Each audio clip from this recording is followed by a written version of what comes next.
Doctor Baba Saheb Ambedkar open university.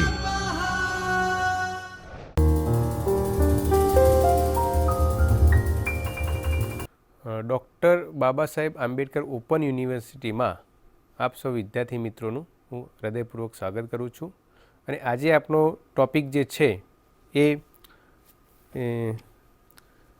પ્રથમ બીજા વર્ષ BA રાજ્યશાસ્ત્ર મુખ્ય વિષય, એમાં પેપર નંબર 4 ભારતમાં પંચાયતી રાજ, એનો ટૉપિક નંબર જે છે એમાં ત્રીજો જે છે પંચાયતી રાજ અને સામુદાયિક વિકાસ યોજના વિશેની આપણે સંપૂર્ણ માહિતી મેળવીશું।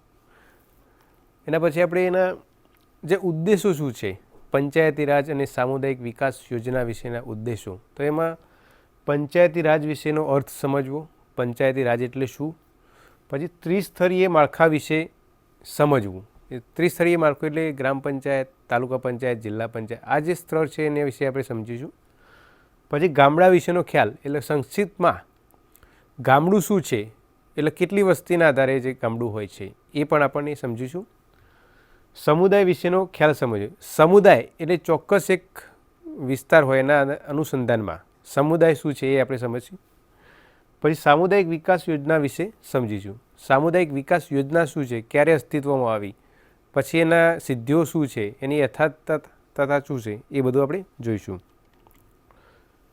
પંચાયતી રાજનો અર્થ જે છે એમાં પ્રાચીન કાળમાં પંચ ત્યાં પરમેશ્વર એટલે કે પ્રાચીન કાળમાં જે 5 માણસો ભેગા થઈને ત્યાં ભેગા થતા અને જે ગામનો વહીવટ કરતા, જે ગામના પ્રશ્નો હોય એ ઉકેલતા, એટલે 5 માણસોનું એક પંચ ત્યાં પરમેશ્વર એટલે એક તે ભગવાન માનતા હતા, એટલે ત્યાં પંચ ત્યાં પરમેશ્વરનું નામ આપેલું હતું।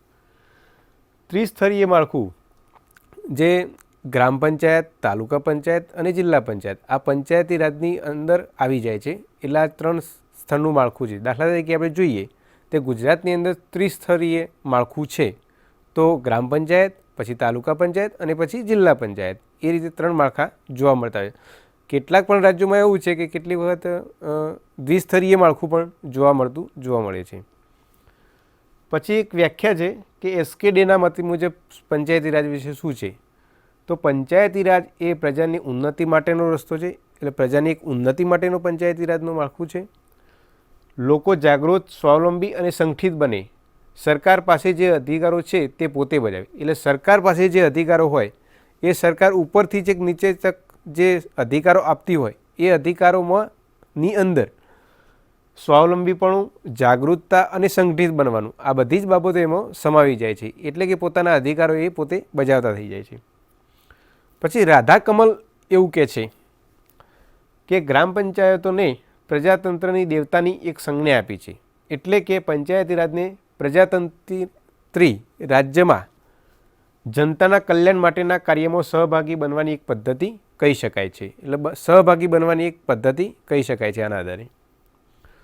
પછી વિદ્યાસાગર શર્મા એવું કહે છે કે પંચાયતી રાજ એક કલ્પના છે, એક કલ્પનાના રૂપમાં જોવામાં આવે છે, જે વિશ્વ સમક્ષ લોકશાહીનો એક નવો દૃષ્ટિકોણ રજૂ કરે, એટલે જે વિશ્વની અંદર જે ડેમોક્રેસી જે છે, આપણે ડેમોક્રેસી કેટલા બધા રાજ્યોમાં અત્યારે આધુનિકમાં જોઈએ તો મોટાભાગના રાજ્યો લોકશાહીને વરેલા જોવા મળે છે, એનો જે એક નવો દૃષ્ટિકોણ પંચાયતી રાજ એમાં પૂરો પાડતો જોવા મળે છે।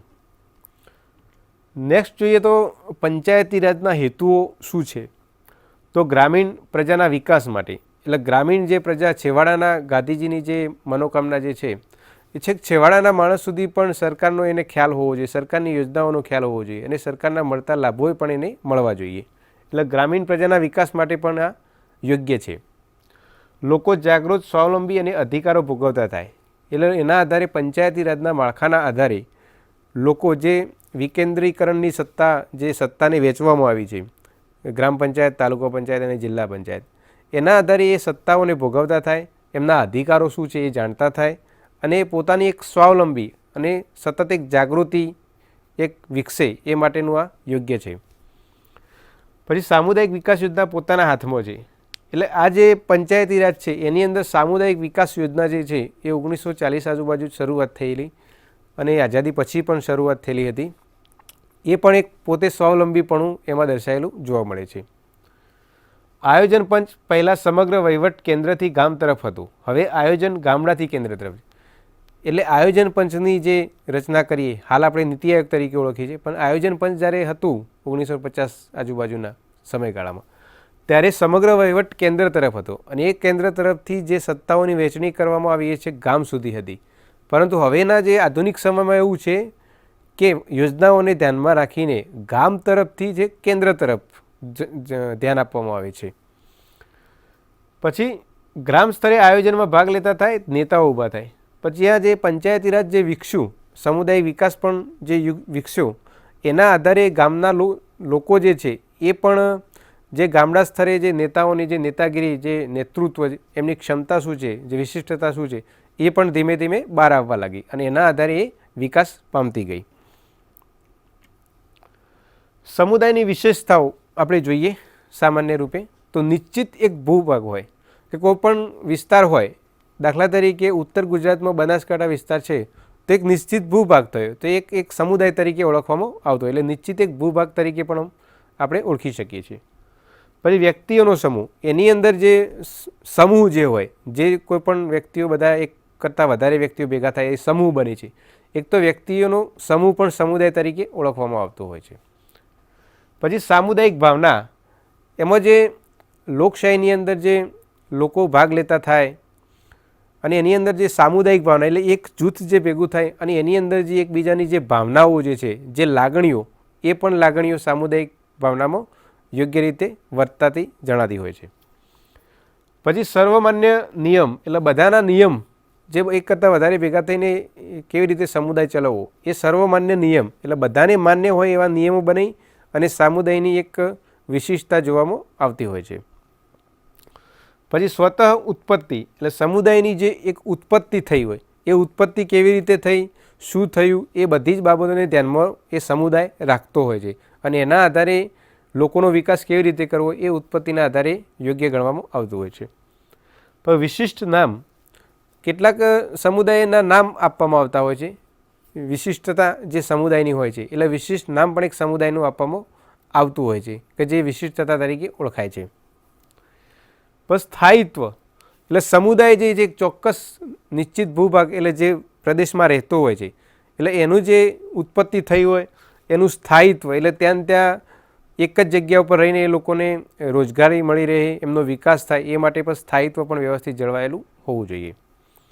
પછી સમાનતા એટલે સમુદાયની અંદર કેટલીક વાર શું થાય છે કે અલગ અલગ જ્ઞાતિઓવાળા લોકો વસેલા હોય છે, એટલે એની અંદર સમાનતા જળવાઈ રહે એ ખાસ જોવામાં આવતું હોય છે. એટલે ઊંચ નીચના ભેદભાવ મટીને પણ એ સમાનતાને ધ્યાનમાં રાખવામાં આવતી હોય છે. સમુદાય અને વિકાસ જોઈએ તો 2001ની વસ્તી પ્રમાણે આપણો જે 70% જે લોકો છે એ ગામડામાં રહેલા જોવા મળતા હોય છે. એની સમુદાયની આપણે ઇંગ્લિશ ભાષામાં જોઈએ તો કોમ્યુનિસ્ટ, એનો COMનો અર્થ ટુગેધર એટલે ભેગા થવું એવું થાય છે, અને MUNISનો અર્થ થાય સર્વિંગ એટલે સેવા કરવી, એટલે સમુદાયની એક સેવા કરી એટલે કોમ્યુનિસ્ટ તરીકે ઓળખવામાં આવતું હોય છે. 70% જે લોકો ગામડામાં રહે છે એમાં સમુદાય એટલે કોઈ ચોક્કસ પ્રદેશ, સ્થળ કે વિસ્તાર જેમાં અમારાપણાની ભાવના સાથે સંકળાયેલું હોય, એટલે અમારાપણાની ભાવના જે સમુદાય હોય એને અમારાપણાની ભાવના સાથે સંકળાયેલો જોવા મળતો હોય છે. કોઈ સ્થળ સાથે જોડાયેલો સમૂહ એટલે કોઈ પણ એક સ્થળ હોય એની સાથે એક જોડાયેલો સમૂહ જોવામાં આવતો હોય છે. વિકાસ એટલે આપણે સામાન્ય રૂપે પ્રગતિ અને પરિવર્તન તો જોઈએ જ છીએ, જે ઉર્ધ્વગામી હોય તે વિકાસ તરીકે ઓળખાય. એટલે વિશિષ્ટતા જે વિકાસ તરફ જે યોજનાઓના આધારે વિકાસ થતો રહેતો હોય છે અને જે લોકોને જે યોજનાઓનો જે લાભ મળતો હોય છે એના આધારે ઉર્ધ્વગામી પરિવર્તન પણ જોવા મળતા હોય છે. પછી સમુદાયનો સીધો સંબંધ પ્રદેશ સાથે છે, એટલે કોઈ પણ જે પ્રદેશ છે એની સાથે જોવા મળતો હોય છે. એમાં જોઈએ તો ચોક્કસ સ્થળ, પ્રાદેશિક, સમાન સંસ્કૃતિ ધરાવતા હોય, સમાન વિચારસરણી ધરાવતા લોકો હોય, સમાન રહેણી કહેણી ધરાવતા એટલે વિશિષ્ટ અલગ અલગ માણસો હોય પણ એમાં સમાન રહેણી કહેણી જોવા મળતી હોય છે. સામુદાયિક વિકાસ યોજનાના હેતુઓ શું છે? તો જે આયોજન છે એ વિકાસના એક તો ધ્યેય છે, એટલે વિકાસ કેવી રીતે કરવું એનો મેઇન ધ્યેય છે. ગામના લોકો સુખી બને અને લોકશાહીના પાયાગત મૂલ્યો અને ધોરણોને સમજે. સહભાગીપણું એટલે બધા ભેગા થઈને પોતાનું સમાનતાના આધારે કામ કરતા જોવા મળે. લોકોની મનોવૃત્તિ બદલાય એટલે લોકોની મનોવૃત્તિ બદલાય એટલે કે અસમાનતા જ્યાં અરાજકતા ઊભી હોય ત્યાં એમને સમાનતાના ધોરણે લાવવામાં આવતા હોય છે.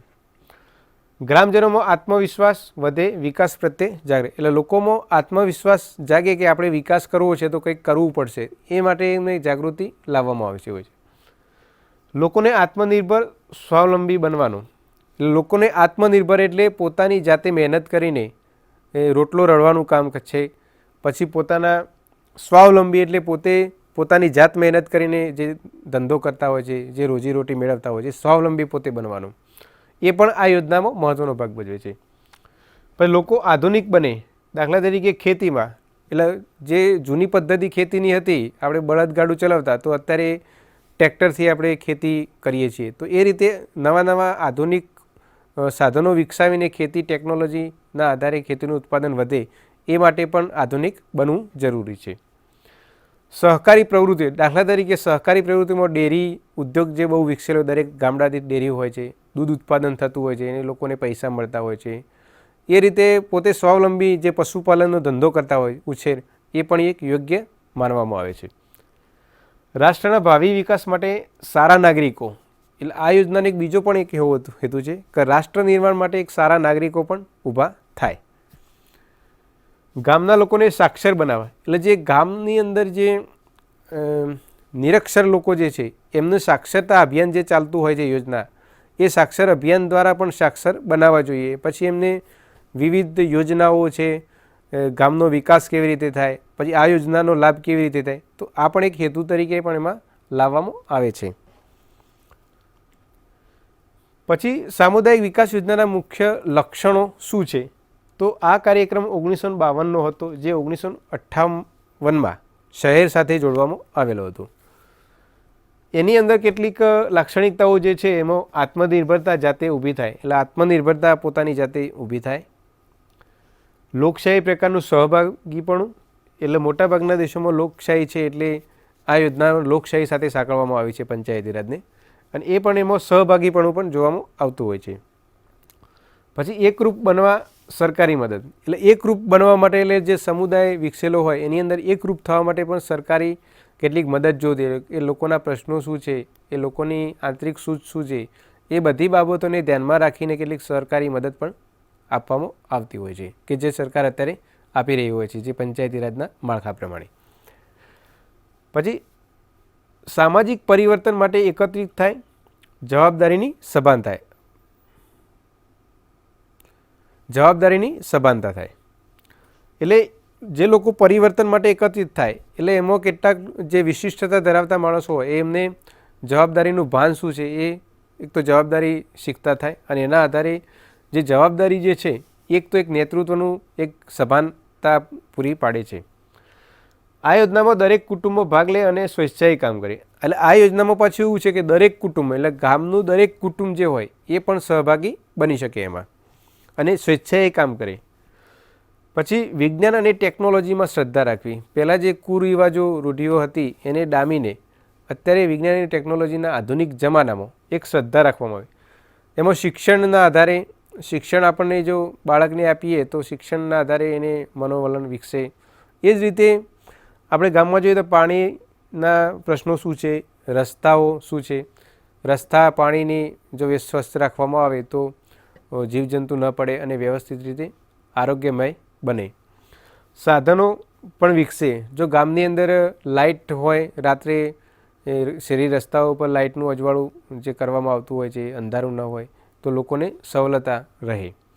એ રીતે અલગ અલગ ગામના ઘણા બધા સાધનો, પાણી માટે ટાંકી હોવી જોઈએ.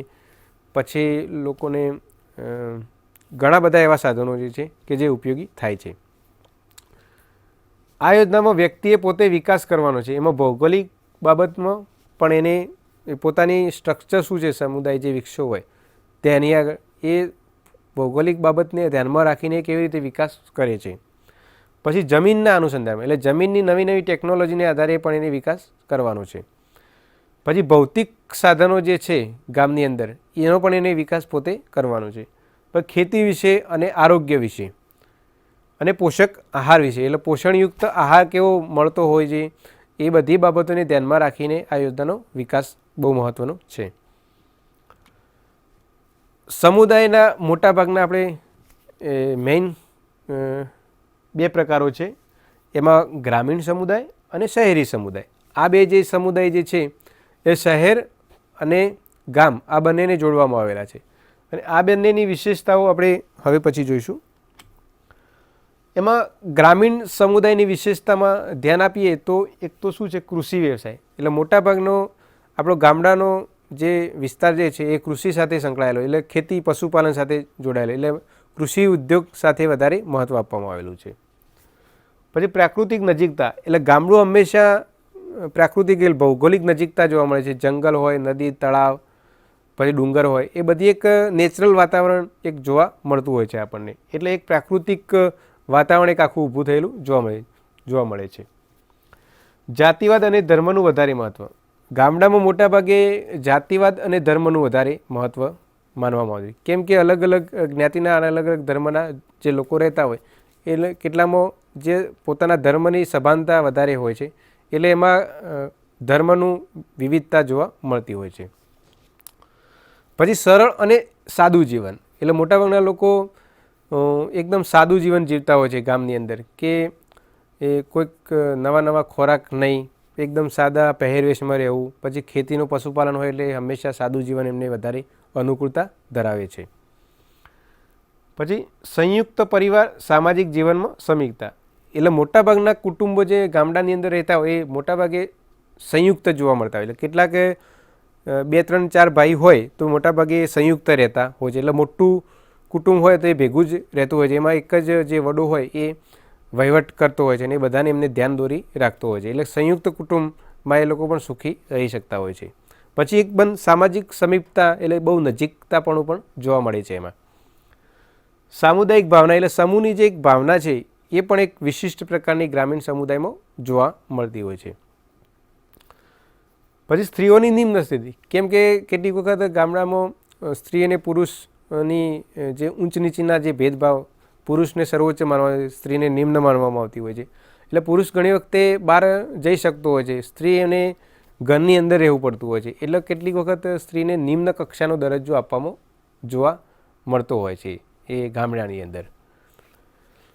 ધર્મ અને પરંપરાગતમાં વધારે વિશ્વાસ, એટલે કેટલીક વખત જે રૂઢિચુસ્તના આધારે જે જૂના રીત રિવાજો હોય, પછી પરંપરાગત જે ચાલ્યા આવતા જે વ્યવહારો હોય એમાં એ લોકો વધારે વિશ્વાસ રાખતા હોય છે. પછી ધર્મમાં પણ જે પહેલાંથી જે પરંપરા ચાલી આવતી હોય એનો પણ એ લોકો વધારે વિશ્વાસ રાખતા હોય, એમાં કોઈ નવી પ્રગતિ કરવા માગતા હોતા નથી. એટલે એ ધર્મ અને પરંપરાગતના આધારે જે વ્યવહાર ચાલતો હોય એ મોટાભાગે ચલાવતા હોય છે. પછી હવે ગ્રામીણ સમુદાયની જોઈએ. હવે નગરીય સમુદાયની વિશેષતાઓ શું છે તો એ ધ્યાનમાં રાખીએ. તો એમાં જનસંખ્યાનું વધારે મહત્ત્વ આપેલું. એટલે નગરમાં એક કરતાં વધારે ધર્મના જ્ઞાતિઓના લોકો રહેતા હોય છે. એટલે ત્યાં શું છે કે જનસંખ્યાનું વધારે, એટલે સંખ્યા મોટાભાગે વધારે જોવા મળતી હોય છે. અમદાવાદ છે, સુરત છે, વડોદરા છે, રાજકોટ, આ બધી સિટીઓમાં મોટાભાગે જનસંખ્યા વધારે એટલે મહત્ત્વ એનું વધારે આપવામાં આવતું હોય છે. વિભિન્ન સંસ્કૃતિઓનું કેન્દ્ર, એટલે વિભિન્ન સંસ્કૃતિ એટલે અલગ અલગ ધર્મના માણસો સિટીમાં આવતા હોય છે. એટલે જે દાખલા તરીકે એક એપાર્ટમેન્ટની અંદર મોટાભાગે ઈસાઈ રહેતા હોય, ખ્રિસ્ત રહેતા હોય, હિન્દુ રહેતા હોય, એ અલગ અલગ જ્ઞાતિઓના જે માણસો રહેતા હોય, એટલે વિવિધ સંસ્કૃતિ ધરાવતા પણ માણસો એમાં જોવા મળતા હોય છે. ઔપચારિક સંબંધ પણ વધારે જોવા મળતો હોય છે એની અંદર પણ, કેમ કે અલગ અલગ ગામડામાંથી લોકો જે વ્યવસાય માટે ત્યાં સિટીમાં આવતા હોય છે, એટલે ઔપચારિકતાનો સંબંધ વધારે જોવા મળતો હોય છે. અંધવિશ્વાસ ઓછો અને અપરિચિતતા, એટલે ગામડાની અંદર મોટાભાગે અંધવિશ્વાસ જોવા મળતો હોય છે. હવે અપરિચિતતા, કેમ કે આપણે બાજુના સિટીમાં બાજુના માણસને પણ આપણે કેટલી વખત ઓળખતા નથી હોતા, કેમ કે સિટીમાં વ્યવસાયને વધારે મહત્ત્વમાં આપવામાં આવે છે, જે લાગણીઓને વધારે ઓછું મહત્ત્વ આપવામાં આવતું હોય છે. એટલે અપરિચિતતા વધારે જોવા મળતી હોય છે. આવાસની સમસ્યા, કેમ કે મુંબઈ જેવી સિટી હોય તો તે આપણને એક કહેવત છે કે રોટલો મળે પણ ઓટલો ન મળે. આપણે રોજગારી મળે પણ આપણને રહેવાની વ્યવસ્થા ઓછી મળતી હોય છે, એટલે ત્યાં આવાસની પણ સમસ્યાઓ ઘણી વખતે સિટીઓમાં જોવા મળતી હોય છે.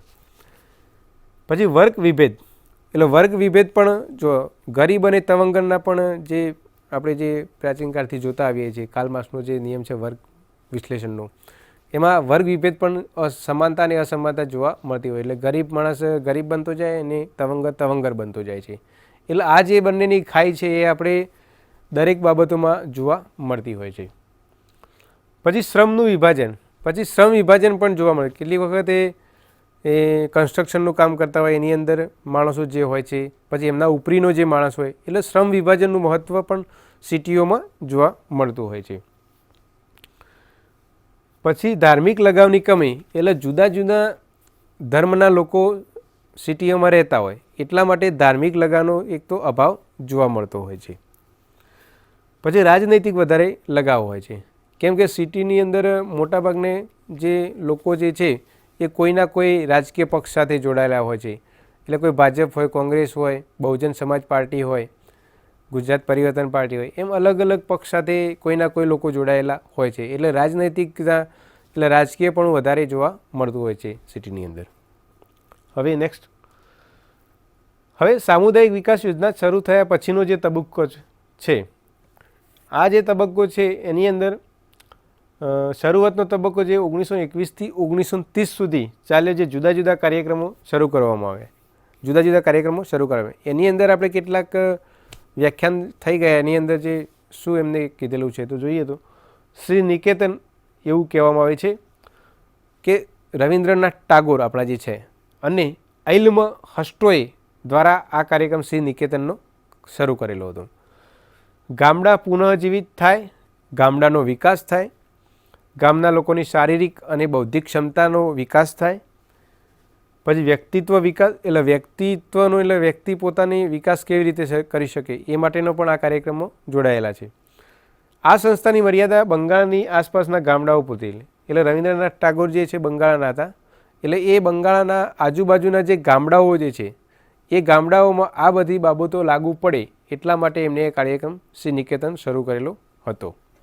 નેક્સ્ટમાં જોઈએ માર્તંડમ, એનો જે એક પ્રોજેક્ટ પણ છે જે દક્ષિણ ભારતના કેરાલામાં 1921માં ડૉક્ટર સ્પેન્સર હેલ્સે શરૂ કર્યો. ડૉક્ટર સ્પેન્સર હેલ્સના દ્વારા આ માર્તંડમ નામનો કાર્યક્રમ શરૂ કરવામાં આવ્યો હતો. એટલે આ કાર્યક્રમમાં પાછું એવું છે કે લોકોની માનસિક, શારીરિક, સામાજિક અને આર્થિક રીતે વિકાસ થાય એ જ બાબતોને ધ્યાનમાં રાખવામાં આવે. લોકોની જે પ્રાઇમરી જે છે એમાં માનસિક, શારીરિક, સામાજિક અને આર્થિક રીતે પણ વિકાસ થયેલો જોવા મળતો હતો. કેરાલાના આસપાસના વિસ્તારોમાં 100 કેન્દ્રો ખોલેલા હતા. એટલે જે એનો વિસ્તાર જે છે એની અંદર 100 કેન્દ્રો ખોલવામાં આવેલા હતા આ માર્તંડમ પ્રોગ્રામના. મધનો વિકાસ કરવા, રોજગારી માટે વણાટકામ, મરઘા ઉછેર કેન્દ્ર ને તાલીમ આપે. એટલે મધ વિકાસનો કેવી રીતે વિકાસ કરવો જોઈએ જેનાથી મધનું ઉત્પાદન વધે, પછી લોકોને રોજગારી કેવી રીતે મળી રહે એ પણ આ માર્તંડમ પ્રોગ્રામ વધારે ઉપયોગી થઈ ગયો છે. પછી વણાટકામ, જે અલગ અલગ પ્રકારનું જે કાપડ બનતું હોય વણાટકામ, એમાં પણ સ્વાવલંબી જે રોજગારી ઊભી થાય તો એની પણ કેટલાક કાર્યક્રમો ગોઠવવામાં આવતા હતા. પછી મરઘા ઉછેર કેન્દ્ર કેવી રીતે કરવું એની પણ ટિપ્સ આપવામાં આવતી હતી. એટલે આ બધી બાબતોને ધ્યાનમાં રાખીને આ કેન્દ્રો ખોલવામાં આવેલા હતા. પછી એના પછી આ માર્તંડમ પ્રોગ્રામની અંદર પછી આ કાર્યક્રમો છે ગુજરાતમાં પણ હતા કે જે વડોદરા સેન્ટર ઉપર હતા. પછી કોચીન, મદ્રાસ અને હૈદરાબાદમાં પણ ઊભા કરવા કે જે કેરાલાની અંદર તો હતા જ 100 કેન્દ્રો, પણ એના સિવાયના ગુજરાતની અંદર વડોદરા, કોચીન, મદ્રાસ અને હૈદરાબાદમાં પણ આ કેન્દ્રો ઊભા કરવામાં આવેલા હતા. ગુરેગાંવ, એટલે પંજાબમાં ગુરેગાંવ છે ત્યાં આ કેન્દ્ર ચાલુ કરવામાં આવ્યું હતું. તે સમયના બ્રિટિશ કલેક્ટર બ્રાયન, જે કલેક્ટર હતા બ્રિટિશ સમયના બ્રાયન, એમના દ્વારા શરૂ કરવામાં આવ્યું હતું. 1927માં બેટર વિલેજ નામનું આ બ્રાયન એક બુક્સ લખેલું હતું, બેટર વિલેજ, અને એની અંદરનો એ મેન હેતુ શું હતો તો એમનો ગ્રામ સુધારણાનો હેતુ હતો. તે ગ્રામ સુધારણા કેવી રીતે કરી શકાય તો એમનો ગ્રામીણ સંગઠન પંચાયતોનું ઊભું થાય, એટલે પંચાયતો ઊભી થાય એ બાબતનું હતું. પછી સ્ત્રી શિક્ષણ, એટલે સ્ત્રીઓનું જે આજ સુધી જે નિમ્ન કક્ષાનો દરજ્જો આપવામાં આવ્યો, પણ સ્ત્રી અને પુરુષની સમાનતા એટલે સ્ત્રી શિક્ષણ વધે એટલા માટેના પ્રયત્નો કરવામાં આવ્યા હતા. એટલે સ્ત્રી સશક્તિકરણ પણ કરવામાં આવેલું હતું. પછી યુવાન વર્ગની નેતૃત્વ એટલે યુવાન જે વર્ગ હોય એમને નવી નવી શક્તિઓ ખીલવેલી હોય તો એ શક્તિઓનો ઉપયોગ કેવી રીતે કરવો, તો એનો નેતાગીરી પણ કેવી રીતે કોઈ વિશિષ્ટ માણસો હોય એમને નેતૃત્વ પૂરું પાડવું જોઈએ. પણ લોકોમાં સમાનતાની ભાવના એટલે લોકો વિવિધ જ્ઞાતિ અને ધર્મના હોય પણ એમાં સમાનતાની એક ભાવના જોવા મળતી હોય છે. અને બલિદાનની પણ ભાવના કેવી રીતે ઊભી કરી શકાય એટલે બલિદાન કેવી રીતે આપી શકાય એ બધી ભાવનાનો પણ આ કાર્યક્રમમાં ઉપયોગ કરવામાં આવેલો હતો. પછી ગાંધીવાદી આપણે સૌ કોઈ જાણીએ છીએ કે ગાંધી બાપુ કેવી રીતે રચનાત્મક કાર્યક્રમો એમને શરૂ કરેલા હતા. ગામડામાં પાયાનું શિક્ષણ, અસ્પૃશ્યતા નાબૂદી, સ્ત્રી ઉત્થાન, ગામ સફાઈ, આરોગ્યનું શિક્ષણ, રાષ્ટ્રીય ભાષાનો પ્રચાર આ બધાના વિકાસ માટે આ કાર્યક્રમ શરૂ કરવામાં આવેલો હતો. સામુદાયિક વિકાસ યોજના કાર્યક્રમ પછીનો તબક્કો જે ફિરકા યોજના છે એ મદ્રાસમાં 1946માં થયો. 50 ગામોનું એક એકમ હતું. આવા 39 ફિરકા એટલે 1700 ગામ થાય. અને આ બે કાર્યક્રમ CDP અને NESમાં ખેતીની યોજના માટે પણ ખાસ કરવામાં આવેલું હતું. એટલે ખાદી વિકાસ, યુવાનોને શિક્ષણ, સહકારી મંડળીઓ ઊભી કરવી, ખેતીનું ટેકનિકલ જ્ઞાન, ખેત ઉત્પાદન વગેરે માટે. નીલાખેરી જે SK દવે દ્વારા એ નીલાખોરી ગામ પરથી ઊભું કરવામાં આવ્યું હતું, જે 100 ગામોનો એક પ્રયોગ કરવામાં આવેલો હતો. એમાં 1400 માણસો કામ કરી શકતા. 750 એકર જમીન એ ખેતીલાયક તે વખતે બનાવી હતી. પછી વોકેશનલ ટ્રેનિંગમાં દૂધ ડેરી, પછી મરઘા ઉછેર, પ્રિન્ટિંગ પ્રેસ, વર્કશોપ, ચામડા કાપવાનો ધંધો વગેરે પણ એ વર્કશોપમાં કામમાં આવતા હતા. ઇટાવા પાયલટ પ્રોજેક્ટ છે 2 ઓક્ટોબર 1952માં ગાંધીજીના જે જન્મ દિવસથી એ ઉજવવામાં આવતો હતો. એ દિલ્હી નજીક ઇટાવા ગામ છે ત્યાં શરૂ થયો હતો. એમાં ગ્રામ સફાઈ, પછી આરોગ્ય, રોજગાર અને ગ્રામ શિક્ષણ. પછી કાર્યક્રમનું મૂલ્યાંકન જે છે એના આધારે આપણે જોઈએ તો ગ્રામ માનસમાં પરિવર્તન થયેલું જોવા મળ્યું, સત્તાનું વિકેન્દ્રીકરણ થયેલું જોવા મળ્યું, ગ્રામ પંચાયતોને સત્તા આપવામાં આવેલી હતી, ગામડાની અંદર સહકારી પ્રવૃત્તિઓની પણ શરૂઆત થયેલી જોવા મળી હતી, ખેતીનું આધુનિકરણ થયેલું પણ વિવિધ ટેકનોલોજીના આધારે જે આધુનિકરણ થયું એ પણ એ જાણવા મળેલું જોવા મળે છે આ યોજનાના આધારે. ગામ લોકોમાં શિક્ષણ પ્રત્યે હકારાત્મક વલણ પણ એટલે ગામના લોકો જે શિક્ષણ પ્રત્યે જાગૃત થયા એટલે હવે નવા નવા કોર્સમાં જવા લાગ્યા એટલા માટે પણ હકારાત્મકપણું જોવા મળેલું હતું. ગામડાની અંદર નવી નેતાગીરી પણ વિકસેલી જોવા મળી. એટલે ગામડામાં જે શિક્ષણ મળ્યું એટલે સાથે સાથે ચૂંટણી શું છે, રાજકીય પક્ષો શું છે, આ બધી બાબતોને જાણવા મળી એટલા માટે નેતાગીરીનું પણ નેતૃત્વ એમાં વિકસેલું જોવા મળતું હતું. આર્થિક રીતે ગ્રામ સમાજમાં સુવિધાઓ વધેલી એટલે આર્થિક રીતે ગ્રામ સમાજ એટલે લોકો આધુનિકરણ તરફ વધેલા જોવા મળ્યા. એટલે નવી નવી ટેકનોલોજીનો વિકાસ થયો. પછી ખેતી ઉત્પાદનમાં, પછી દૂધ ઉત્પાદનમાં, પછી રોજગારી કેવી રીતે મળી એ પણ સભાનતા વધી. એટલે આર્થિક રીતે મોટાભાગે સુધારો થયેલો જોવા મળેલો છે. હવે આભાર.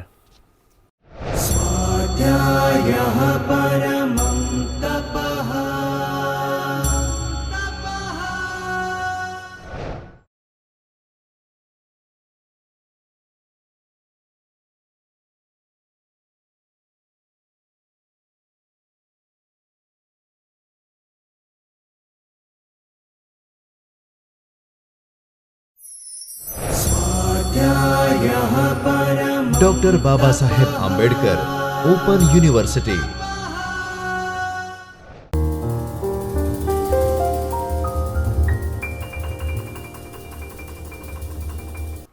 કેમ છો વિદ્યાર્થી મિત્રો? ડૉક્ટર બાબા સાહેબ આંબેડકર ઓપન યુનિવર્સિટીના ચૈતન્ય સ્ટુડિયોમાં હું ખુશ્બુ પ્રતીક મોદી, આસિસ્ટન્ટ પ્રોફેસર સંસ્કૃત, આપ સૌનું હાર્દિક સ્વાગત કરું છું. મિત્રો, પ્રથમ વર્ષ BAમાં સંસ્કૃત વિષયમાં આપ સૌએ એડમિશન લીધું છે. તો સંસ્કૃત વિષયમાં પ્રથમ વર્ષમાં આપે કુલ 3 પેપર ભણવાના છે એ આપ સૌ જાણો જ છો. પ્રથમ પેપર એ ફરજિયાત સંસ્કૃતનું છે, જેમાં આપને 2 વિભાગનો અભ્યાસ કરવાનો છે.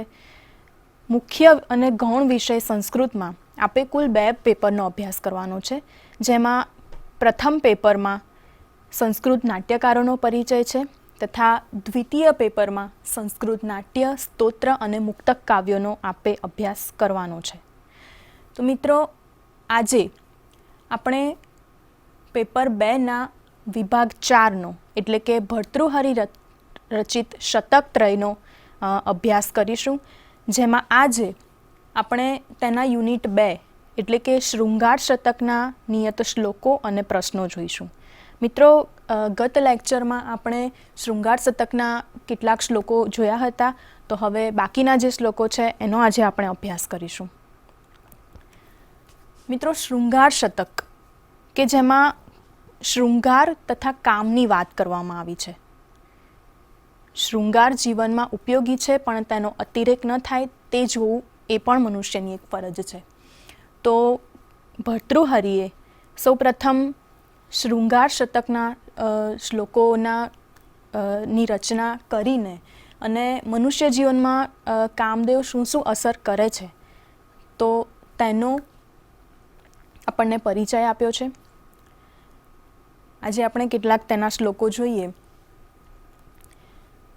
દિશઃ વન હરિણીભ્યો વંશકાંડ છવીનામ કવલમુપલ કોટી છિન્ન મૂલમ કુશાનામ શુકયુવતી કપોલા પાંડુ તાંબૂલવલ્લી દલમરુણ નખાગ્રય પાટીતંવા વધુભ્ય. મિત્રો, અહીંયા કહેવાય ને કે મનુષ્યની સામે 2 રસ્તા હોય. એક કામનો રસ્તો હોય અને એક વૈરાગ્યનો રસ્તો હોય. તો તેણે કયો રસ્તો પસંદ કરવો એ માનવીએ જાતે જ નક્કી કરવાનું હોય. તો એ અહીંયા દર્શાવ્યું છે આ શ્લોકમાં. સૌ પ્રથમ તો કહે છે કે વંશકાંડ છવીનામ કુશાનામ. વંશકાંડ છવીનામ એટલે કે લીલા વાંસના જે દંડ હોય, લીલા વાંસના આખા દાંડા હોય એના જેવા કુશાનામ, દર્ભ છે એના કોળિયા. જ્યારે ઋષિમુનિઓ તપ કરતા હોય, કોઈ સાધુ વૈરાગ્ય લઈને અને જંગલમાં રહેતા હોય, ત્યારે દર્ભ તો એનો ખોરાક તરીકે એ લોકો ઉપયોગ કરતા હોય. એટલે લીલા વાંસના દંડ જેવા જે દર્ભના કોળિયા છે એને કેવી રીતના ખાવાનું કહે છે, તો કહે છે કે કવલમ ઉપલ કોટિત છિન્ન મૂલમ. પથ્થરની અણીથી ફૂટીને પથ્થરની જે અણી હોય એનાથી એને છેદો, એને કૂટો અને ત્યાર પછી એને વન હરિણીભ્યો, વનના હરણાઓને આપો. દર્ભના જે કોળિયા છે એ વનના હરણાઓને ખવડાવો, અથવા તો પછી શુકયુવતી કપોલા, સુંદર જે યુવતી છે અને એના કપોલા એટલે એના જે ગાલ છે એના જેવા પાંડુ તાંબૂલવલ્લી, લાલ લાલ જે તાંબુલના પાન છે.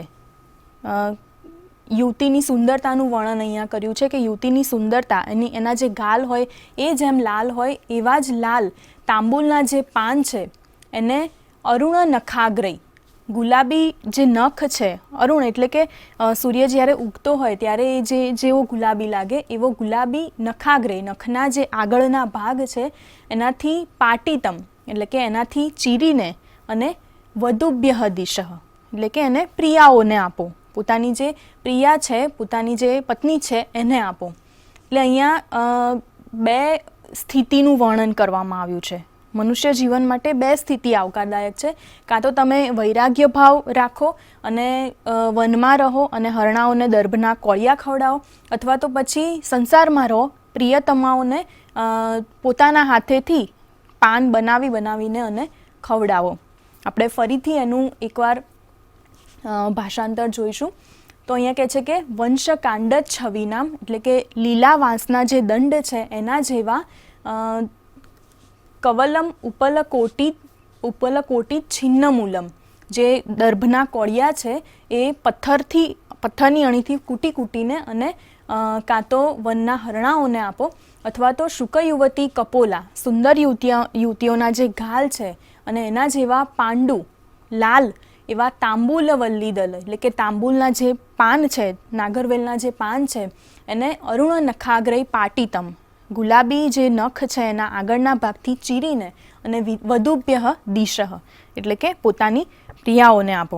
એટલે મનુષ્ય પોતાના જીવનમાં કઈ રીતે રહેવું છે, સંસારમાં રહીને કામોપભોગ કરવો છે કે પછી વનમાં જઈને અને વૈરાગ્ય ભાવનું સેવન કરવું છે, તો એ બંને સ્થિતિનું અહીંયા કવિએ વર્ણન કર્યું છે.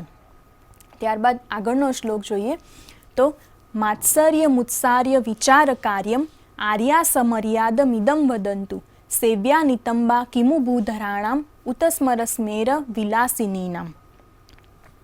અહીંયા આર્યા એટલે કે આર્યો બહુવચનનો પ્રયોગ છે કે હે આર્યો, માત્સર્યમ ઉત્સાર્ય, મત્સર છોડીને, જે મત્સર છે એટલે કે ઈર્ષ્યા ભાવ છે એને છોડીને, કાર્યમ વિચાર એટલે કે કાર્યનો વિચાર કરીને, સમર્યાદમ મર્યાદાપૂર્વક, ઇદમ વદંતુ જરા અમને કહો, વદંતુ એટલે કે કહો. કેવી રીતે કહો? તો માત્સર્યમ ઉત્સાર્ય એટલે કે મત્સરને છોડીને, ઈર્ષ્યાભાવનો ત્યાગ કરીને, કાર્યમ વિચાર્ય એટલે કે કાર્યનો વિચાર કરીને, સમર્યાદમ મર્યાદાપૂર્વક, વદંતુ એટલે કે અમને કહો, ઇદમ એટલે કે આ સંસારમાં, અહીંયા, કેમ ભૂધરાણામ નિતંબા સેવ્યા, જે પર્વતો છે એના નિતંબો એટલે કે એના ઢોળાવો એ સેવવા લાયક છે કે પછી ઉત એટલે કે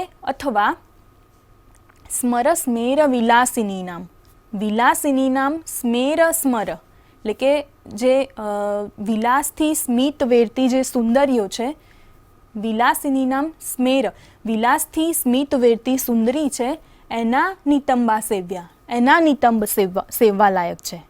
તો અહીં પણ કવિ બે પરિસ્થિતિ બતાવે છે કે જે વૈરાગ્ય ભાવ નું આચરણ કરતાં કરતાં જંગલમાં પોતાનું જીવન વ્યતીત કરતા હોય તો એવા જે વૈરાગીજનો છે તો એ પર્વતોમાં પણ વિચરણ કરતા હોય છે. એટલે અહીંયા કીધું છે કે બધો જ પોતાના કાર્યનો વિચાર કરીને, મર્યાદાનું પાલન કરીને અને મત્સરનો ત્યાગ કરીને તમે પર્વતોના જે ઢોળાઓ છે, નિતંબો છે એ સેવશો કે પછી વિલાસથી સ્મિત વેરતી જે સુંદરી છે તો એના નિતંબો સેવવા લાયક હોય છે. એટલે અહીંયા કોનું સેવન કરવું જોઈએ? પર્વતના ઢોળાઓ કે જ્યાં યોગીજનો રહેતા હોય છે એનું સેવન કરવું જોઈએ કે પછી સુંદરીઓના નિતાંબો કે જેમાં કામીજનો હંમેશા રત રહેતા હોય છે તો એનું સેવન કરવું જોઈએ. એટલે અહીંયા બે સ્થાન બતાવ્યા છે, એક મોક્ષનું સ્થાન છે અને બીજું કામનું સ્થાન છે. એટલે કામદેવની જે અફાટ શક્તિ છે કે જેમાંથી આપણે ગયા લેક્ચરમાં પણ જોયું હતું કે કામદેવની શક્તિમાંથી એની શક્તિના પ્રભાવમાંથી બ્રહ્મા, વિષ્ણુ, મહેશ જેવા દેવો પણ બચી શક્યા નથી. તો એટલી કામદેવની શક્તિનો પ્રભાવ હોય છે. તો એના તરફ અહીંયા કવિએ અંગુલી નિર્દેશ કર્યો છે. પણ જો કામદેવની શક્તિનો પ્રભાવ ઓછો કરવો હોય તો આપણે જે યોગીજનો છે તો એમનું સેવન કરવું જોઈએ, એમની સંગતમાં રહેવું જોઈએ, તો જ આ વસ્તુ શક્ય બની શકે. આગળનો શ્લોક આપણે જોઈશું. સ્મૃતા ભવતી તાપાય દ્રષ્ટવા ચોન્માદકારિણી સ્પૃષ્ટા ભવતી મોહાય સા નામ દયિતા કથમ. દયિતા સંસ્કૃતમાં પત્ની માટે દયિતા શબ્દ વપરાય છે. દયિતા એટલે કે દયાવાળી, જે દયા કરે છે તે દયિતા. તો અહીંયા કવિ પ્રશ્ન કરે છે કે સ્ત્રી છે એને દયિતા કેવી રીતના કહી શકાય, કેવી રીતે કહી શકાય? એના માટે કેટલાક કારણો પણ આપે છે. સ્મૃતા ભવતી તાપાય, સ્મૃતા એટલે કે સ્મરણ કરવું, સ્મરણ કરતાની સાથે જ તાપાય એટલે કે જે તાપ આપે છે, જે પીડા આપે છે, સંતાપ આપે છે. હે ને કે સ્ત્રીનું સ્મરણ કરો અને એ દૂર હોય એટલે એનું સ્મરણ કરો અને એનાથી સંતાપ વધે, આપણો પીડા વધે. દ્રષ્ટવા ચ ઉન્માદકારિણી, અને દ્રષ્ટવા એટલે કે એને જોઈએ તો એનાથી એ ઉન્માદ ઉત્પન્ન કરે છે. સ્મરણ કરવાથી સંતાપ આપે છે અને જોવાથી એ ઉન્માદ ઉત્પન્ન કરે છે. સ્પૃષ્ટા ભવતી મોહાય, અને વળી જો એનો સ્પર્શ કરી લેવામાં આવે તો એ મોહ ઉત્પન્ન કરે છે.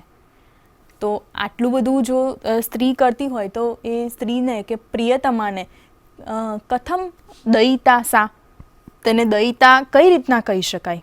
એટલે કવિ અહીંયા પ્રશ્ન કરે છે.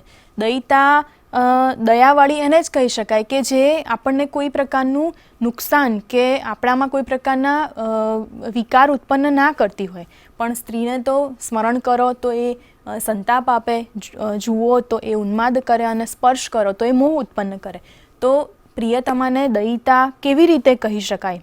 તો એનું અહીંયા કવિએ ઉદાહરણ દ્વારા સુંદર રીતે નિરૂપણ કર્યું છે. એટલે કે કંઈ પણ કર્યા વગર સ્ત્રીઓ આક્રમણ કરી શકે છે, વિકારો ઉત્પન્ન કરી શકે છે.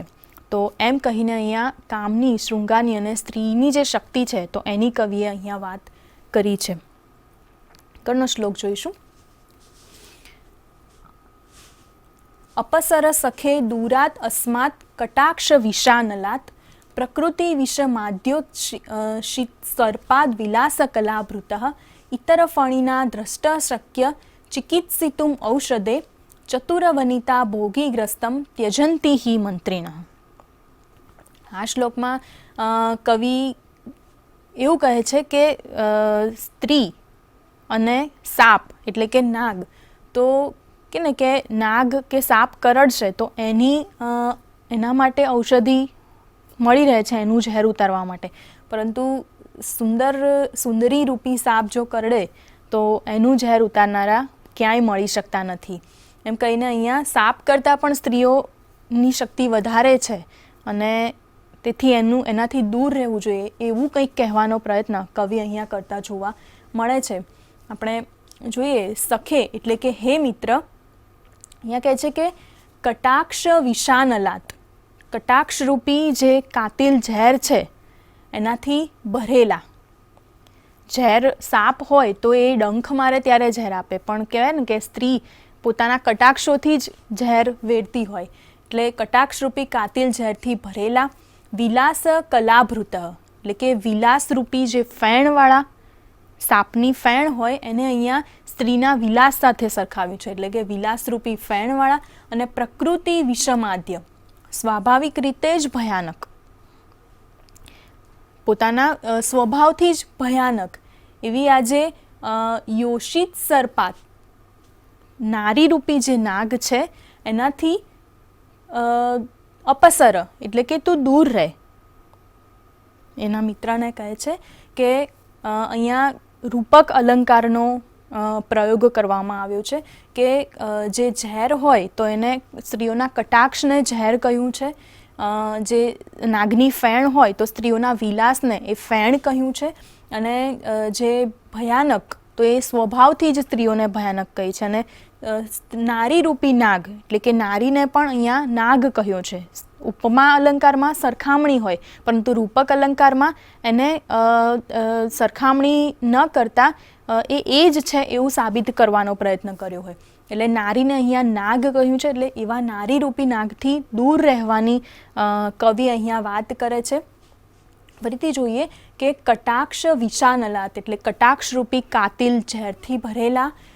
વિલાસ કલાભૃત એટલે કે વિલાસરૂપી ફેણવાળા. અને પ્રકૃતિ વિષમાદ્ય પ્રકૃતિથી જ એમ કે સ્વભાવથી જ સ્વાભાવિક રીતે જ ભયાનક એવા એ નાગરૂપી ઝેરથી હે સખે અપસર એટલે કે તું દૂર રહે. કારણ કે ઇતરફણીના બીજો જે સાપ છે એ જો દ્રષ્ટ અથવા દંષ્ટ બીજો જે સાપ છે એ જો કરડશે તો કિંચિત ઔષધેહે શક્યમ એના માટે કોઈ ઔષધિ મળી રહેશે, એના માટેની દવા ઈલાજ એનો મળી રહેશે. પરંતુ ચતુર વનિતા ભોગીગ્રસ્તમ એટલે કે જો સુંદરી રૂપી સાપ જો કરડે, સુંદરી રૂપી સાપ જો એને પોતાના કબજામાં લઈ લે તો ત્યજંતી હિ મંત્રીણ ઝેર ઉતારનારા જે મંત્રીણ એટલે મંત્રશક્તિ દ્વારા ઝેર ઉતારનારા જે ગારુડી હોય છે તો એ પણ ત્યજંતી એ પણ એને ત્યજી દે, એ પણ એના માટે કોઈ જ ઈલાજ, કોઈ જ ઉપચાર, કોઈ જ દવા કરી શકે નહીં. એટલે અહીંયા સ્ત્રીની જે તૃષ્ણા છે તો એને સર્પના ઝેર સાથે સરખાવવામાં આવી છે.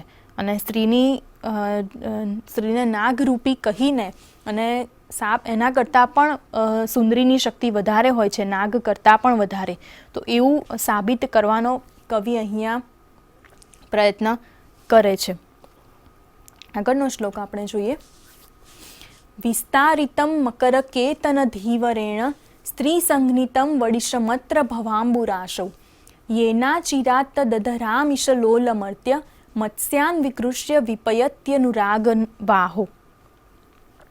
અહીંયા શૃંગારની વાત કરવામાં આવી છે અને એ પણ રૂપક અલંકાર દ્વારા. અહીંયા કવિ માછીમારનું ઉદાહરણ આપે છે કે જેવી રીતે માછીમાર કોઈ માછલી પકડતો હોય તો એનું જે ગલ હોય તો એમાં માંસનો ટુકડો ભરાવે અને પછી એને પાણીમાં નાખે, થોડીવાર પાણીમાં રહેવા દે અને પછી એમાં જેવી માછલી એ માંસના ટુકડાને ખાવા માટે એમાં આવે અને તરત એ ગલ ઊંચું કરીને અને માછલીને પકડે અને પછી એને અગ્નિમાં પકાવીને અને એ એનું ભોજન કરતો હોય. તો એવી જ રીતે માછીમાર જે છે તો એને કામદેવ નું રૂપક આપ્યું છે, એટલે કે કામદેવને માછીમાર સાથે સરખાવ્યો છે. જે આ સાગર છે કે જેમાંથી માછીમાર માછલી પકડતો હોય તો સાગર, આ સંસારને જે સાગર કહ્યો છે. ત્યારબાદ જે ગલ છે, જે કાંટો છે માછીમારનો, તો એને સ્ત્રીનું રૂપક આપ્યું છે અને જેને જે માંસ છે તો એને સ્ત્રીના ઓષ્ઠ છે તો એને માંસનું રૂપક આપ્યું છે. અને પછી અગ્નિ તો કે એ અનુરાગ એટલે કે પ્રેમ, તો એને પ્રેમ અથવા જે સ્ત્રી પુરુષનું સ્વાભાવિક આકર્ષણ છે, ખેંચાણ છે, તો એને અગ્નિ કહ્યો છે. તો અહીંયા સરખામણી સૂચક શબ્દોથી શૃંગારની વાત કરવામાં આવી છે. આપણે શ્લોક જોઈએ કે અત્ર મકર નિકેતન ધીવરેણ.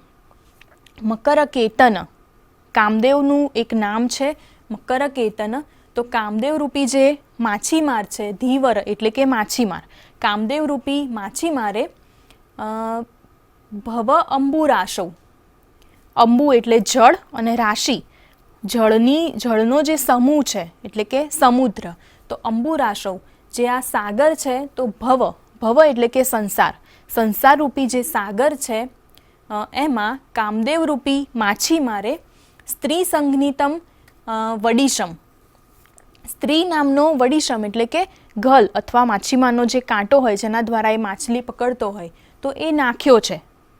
કામદેવ રૂપી માછીમારે સંસાર રૂપી સમુદ્રમાં સ્ત્રી નામનો ગલ એટલે કે કાંટો નાખ્યો છે, જેના વડે યેન એટલે કે જેના વડે અધરામિષ લોલમ મર્ત્ય, અધરામિષ હોઠરૂપી જે માંસનો ટુકડો છે એમાં લોલમ એટલે કે લોલુપ બનેલા મત્સ્યાન માછલાઓ, કયા માછલાઓ તો કે મનુષ્ય રૂપી માછલાઓને અવકૃષ્ય એટલે કે ખેંચીને અનુરાગ વહની વિપયત્ય, અનુરાગ રૂપી અગ્નિમાં એ પકાવશે.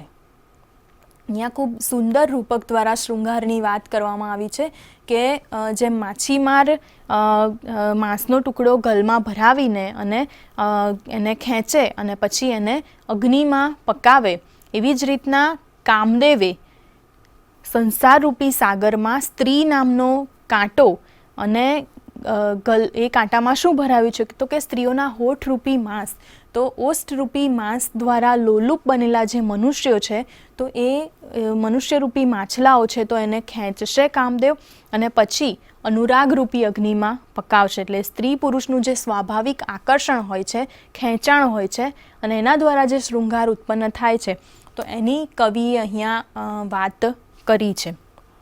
હવે આપણે આગળનો શ્લોક જોઈશું. વેશ્યાસૌ મદન જ્વાલા રૂપેન ધન વિવર્ધિતા કામભીર્યત્ર હુયંતે યૌવનાની ધનાની ચ. અહીંયા કામની જે ઉચ્ચતમ સ્થિતિ હોય છે અને એના જે દુષ્પરિણામ હોય છે એની અહીંયા વાત કરવામાં આવી છે કે અસૌ વેશ્યા, આ જે વેશ્યારૂપી મદન જ્વાલા, વેશ્યારૂપી જે જ્વાલા છે, કામની જ્વાળા છે, રૂપેન ધન વિવર્ધિતા, અને એ શેનાથી વધે છે તો કે છે કે ઈંધણથી વધે છે. વેશ્યારૂપે ઈંધન વિવર્ધિતા મદન જ્વાલા, વેશ્યારૂપી ઈંધણથી વધેલી જે કામની જ્વાળા છે, યત્ર કામીભિઃ યૌવનાની ધનાની ચ હુયંતે, કે જેમાં કામીજનો યૌવનનું પણ હોમ કરી દે છે અને ધનનો પણ હોમ કરી દે છે.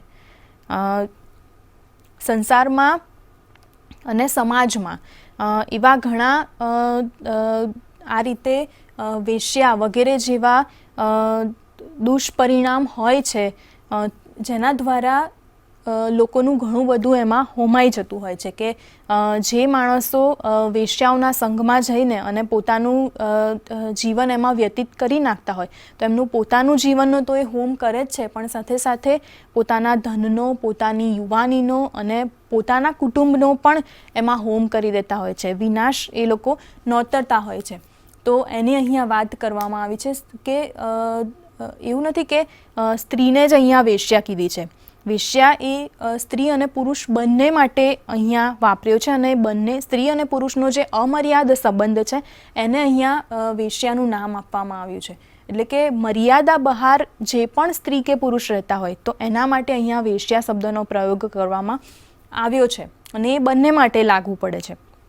અહીંયા કહે છે કે વેશ્યારૂપી ઈંધણથી વધેલી જે કામની જ્વાળા છે, પુરુષ જો પોતાનું ઘર છોડીને અને બહાર જતો હોય અને બહાર બીજી સ્ત્રી સાથે સંપર્કમાં હોય અથવા સ્ત્રી પોતાના પતિથી અલગ રહીને અને બીજા પુરુષ સાથે સંપર્કમાં હોય તો એ બંનેને માટે અહીંયા વેશ્યા શબ્દનો પ્રયોગ કરવામાં આવે છે. એટલે એ વેશ્યારૂપી જે ઈંધણ છે એનાથી જે કામની જ્વાળા વધે છે તો એમાં જે કામીજનો છે તો એ પોતાના ધનનો અને પોતાની યુવાની તો બંનેનો હોમ કરતા આપણને જોવા મળે છે. એટલે શૃંગારની ચરમ સીમાની અહીંયા વાત કરવામાં આવી છે અને એમાંથી બહાર નીકળીને અને વૈરાગ્ય ભાવની જે સાર્થકતા છે એ પણ અહીંયા સિદ્ધ કરવામાં આવી છે કે આ બધાથી પર જે રહેશે તો એ જ વૈરાગ્ય ભાવને સિદ્ધ કરી શકશે. તો મિત્રો આજે આપણે જે પણ શ્લોક જોયા એ શૃંગાર શતકમાંથી લેવામાં આવ્યા છે અને કવિ શૃંગારની અને કામની વાત દ્વારા સ્ત્રી પુરુષના જે આકર્ષણ હોય છે તો એનાથી એની વાત દ્વારા એનાથી પર થઈને અને વૈરાગ્ય ભાવ કેવી રીતે સિદ્ધ કરવો તો એ અહીંયા કવિએ શૃંગાર શતકમાં એની વાત કરી છે. અને શૃંગાર શતક લખી રહ્યા બાદ કવિ વૈરાગ્ય શતક લખે છે. એટલે કે એકવાર આ બધો જ શૃંગારનો કામનો મોહ માણસના જીવનમાંથી ઉતરે પછી જ એ વૈરાગ્ય તરફ વળે છે અને વૈરાગ્ય ભાવના સિદ્ધ કરી શકે છે. મિત્રો આ લેક્ચરમાંથી આપણે જે પણ શીખ્યા તો એમાંથી કેટલાક પ્રશ્નો ઉત્પન્ન થાય જેવા કે શૃંગાર શતક કયા પુરુષાર્થને આવરી લે છે. તો આપણે જે 4 પુરુષાર્થની વાત કરી છે કે ધર્મ, અર્થ, કામ અને મોક્ષ, તો એમાંથી જે કામ છે તો એને શૃંગાર શતક આવરી લે છે. સંસારમાં મનુષ્ય માટે કઈ 2 સ્થિતિ આવકારદાયક છે? તો એક તો વનમાં જઈને અને હરણાઓને ઘાસ ખવડાવવું અથવા તો પછી સ્ત્રીઓને એટલે કે પોતાની પ્રિયતમાને ની સાથે બેસીને એને નાગરવેલના પાન ખવડાવવા. તો આ 2 સ્થિતિ આવકારદાયક ગણવામાં આવી છે. પ્રિયતમાને દયિતા કેમ કહી શકાય? કેમ કે એને દયિતા કહી છે, પરંતુ કવિ અહીંયા શૃંગાર શતકમાં આપણને પ્રશ્ન કરે છે કે સ્ત્રી તો સ્મરણ કરતાની સાથે જ સંતાપ આપે છે, સ્પર્શ કરતાની સાથે જ મોહ પમાડે છે, તો એને દયિતા કઈ રીતે કહી શકાય? કવિ ભર્તૃહરિ સખે સંબોધનથી શી શિખામણ આપે છે? તો કહે છે કે સ્ત્રીઓથી દૂર રહેવાની શિખામણ આપે છે. કેમ કે સ્ત્રીઓ એ સર્પ જેવી છે કે જે સર્પ કરડે તો એનું ઝેર ઉતારનારા ગારુડી મળી જાય, પરંતુ સ્ત્રીની જે તૃષ્ણા રૂપી ઝેર છે તો એને ઉતારવાવાળા ગારુડી ક્યાંય મળી શકતા નથી. અને કામદેવને માછીમારની ઉપમા આપીને કવિ શું સમજાવે છે? તો માછીમારની ઉપમા દ્વારા કવિ એમ સમજાવે છે કે જે મનુષ્યો છે તો એને કામદેવે પોતાનું સંસારરૂપી સાગરમાં સ્ત્રી રૂપી એના દ્વારા ગલ દ્વારા અને પોતાના તરફ ખેંચી રાખે છે સ્ત્રીઓ મનુષ્યને, અને તેથી સ્ત્રીઓથી દૂર રહેવું જોઈએ એમ કવિ અહીંયા સમજાવે છે. અને કામી લોકોની કામનાઓ પાછળ કઈ કઈ વસ્તુ હોમાઈ જાય છે? તો એક તો યુવાની એની હોમાઈ જાય અને બીજું કે એનું ધન હોમાઈ જાય છે. તો મિત્રો આના સિવાય પણ બીજા પ્રશ્નો તમે શોધીને અને એના ઉત્તરો શોધવાનો પ્રયત્ન કરો. તમે આ કામ જાતે પણ કરી શકો છો. આપને જો વધારે અભ્યાસ કરવો હોય તો કેટલાક સંદર્ભ ગ્રંથોની સૂચિ પણ અહીં આપવામાં આવી છે, જેના દ્વારા આપ વધુ અભ્યાસ કરીને વધુ સારી પ્રગતિ કરી શકો છો. તો મિત્રો, આજે આપણે શૃંગાર શતકના કેટલાક શ્લોકો જોયા. હવે પછીના લેક્ચરમાં કોઈક નવા જ વિષય સાથે આપણે મળીશું. તો ત્યાં સુધી આવજો. ધન્યવાદ. स्वाध्यायः परमं तप